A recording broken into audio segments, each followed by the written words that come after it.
This wedding was an assignment for my Religion 2 class in Catholic school.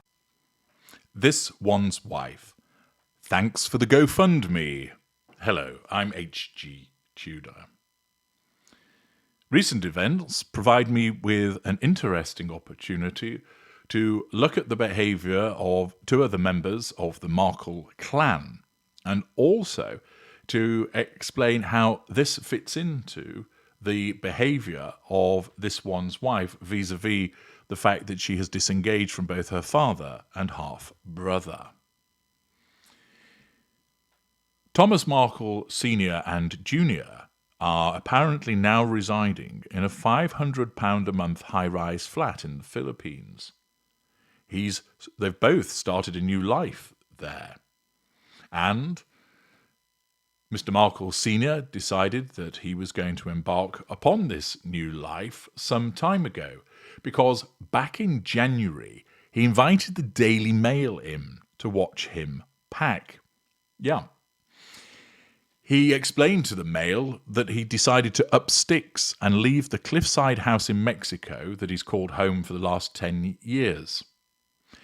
He suffered 2 heart attacks and a stroke in recent years, and said his decision to seek a new life abroad was because he was seeking peace and kinder people. Nevertheless, just like his publicity-seeking daughter, he decided it was appropriate to have the Daily Mail turn up at his house whilst he packed. And the Mail watched him as they explained that he packed up a lifetime of memories and drank PG Tips tea and ate endless mince pies as he sorted his possessions into packing boxes and burned those things he didn't wish to keep. He had this one's wife's school reports describing her as a child who demonstrates constant effort and is active in classroom discussions, dog-eared documents he first received when she was 9 years old and which he has treasured all these years. There are also endless photographs of this one's wife feeding the ducks with her dad, playing crazy golf, laughing during fishing trips to a neighbouring lake. Each photograph was carefully placed in a plastic bag for protection and then put into boxes. The reporter told him that he was brave to start anew at 80 years old, and he shrugged and said, "I don't know if brave is the word. I am ready for a change. I felt stuck in a rut for some time, and I am ready to meet new people and experience kindness." In the course of this disclosure to the Daily Mail reporter, there were also videos of this one's wife's first wedding to Hollywood producer Trevor Engelson on a table, and Mr. Markle Sr. stated, "I really liked Trevor. I don't think he ever understood why she dumped him either."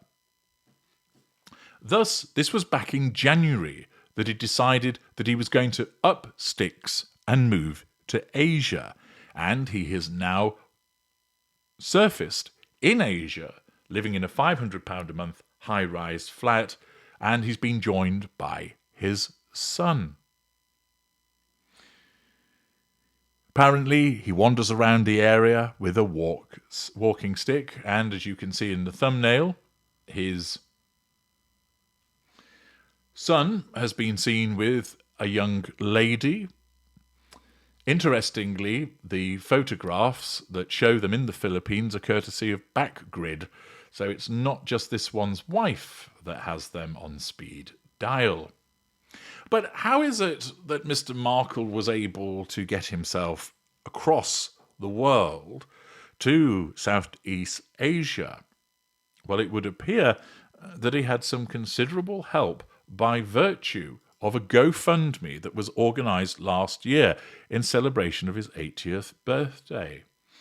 That raised tens of thousands of dollars, although it's somewhat questionable as to why he would need that money.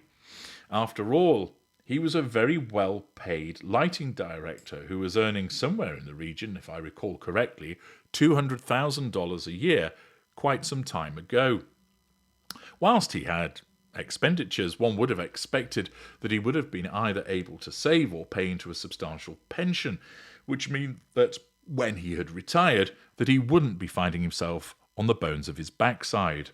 And yet, he appears to have pleaded poverty, which resulted in this GoFundMe being set up around July last year, raising tens of thousands of dollars, which has then been sent to him. And then, lo and behold, both Mr. Markles have popped up in Southeast Asia, presumably courtesy of this money, to enable them to live an interesting life in the Philippines. Apparently, they live in an apartment block which is considered grand by many people in the Philippines, where the average wage is just over £7,000 a year. So, as a consequence of undoubtedly potential savings, pension money, and the injection of the GoFundMe monies, this has put him in a rather decent position. And it demonstrates also that, as I've explained to you hitherto, that Mr. Markle Sr. is a narcissist, and his repeated attention-seeking and poor me and the acquiring of the residual benefit by virtue of the GoFundMe is demonstrative of aspects of his narcissism. One wonders whether the kind people that contributed to the GoFundMe are wondering, should I have contributed now? Have I been had? It would appear that he's taken that money and just used it to go and continue his jollies over in the Philippines. Apparently, if I recall correctly, it was established for reasons to help him with his health. That this was part of the concept of providing him with comfort that was behind the fundraiser, and to demonstrate to him that there were people who had good hearts, good values, and good intentions. It might be the case that those individuals would say, that doesn't matter that he's used the money to pop over to Southeast Asia to do whatever he wants to do there. If he's experiences his comfort there, then I'm pleased to have contributed. But it certainly does seem that a man who probably was in a reasonable financial position has benefited from somewhere in the region of a further £50,000 being donated to him by the kindness of people through a GoFundMe to go and live the life of Riley in the Philippines. But where does all of this take us in relation to this one's wife? Well, it's demonstrative of the grifting nature of the Markle clan as a whole. As you know, I'm no defender of this one's wife, but it also lends credence to why she's disengaged from her father and her two half-siblings. Whilst many people regard that as an act of cruelty, particularly given the fact that she spoke so highly of her father and his experienced ill health, the fact is that they have sought to utilise her increased fame as a consequence of her involvement with Prince Harry to their benefit, and doing so, naturally, is a threat to control. There are several issues in relation to that control, alongside the issue of usefulness, which I've explained separately. Her family no longer proved useful to her. In effect, they became dried-up husks that wouldn't provide her with anything like they once did, because there were more succulent targets that this one's wife could sink her fangs into. But furthermore, it's not just the case that her family became no longer fit for purpose and no longer able to provide something to this one's wife. It's also the case that their behaviour, in terms of the potential to disrupt her narrative, to perhaps tell stories about how she's behaved, to remind people of the unpleasantness of her behaviour, would all naturally be a threat to control. Furthermore, their attempts to grift off the back of her newfound fame through the connection to Prince Harry would also be regarded as a threat to control, and therefore it's little wonder that she disengaged from them.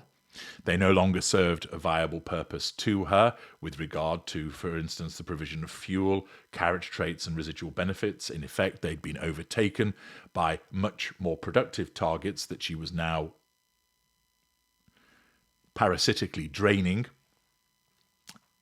And moreover, their conduct and behaviour was such that it would cause her repeated threats to control as a consequence of their desires to further their own interests off the back of her name.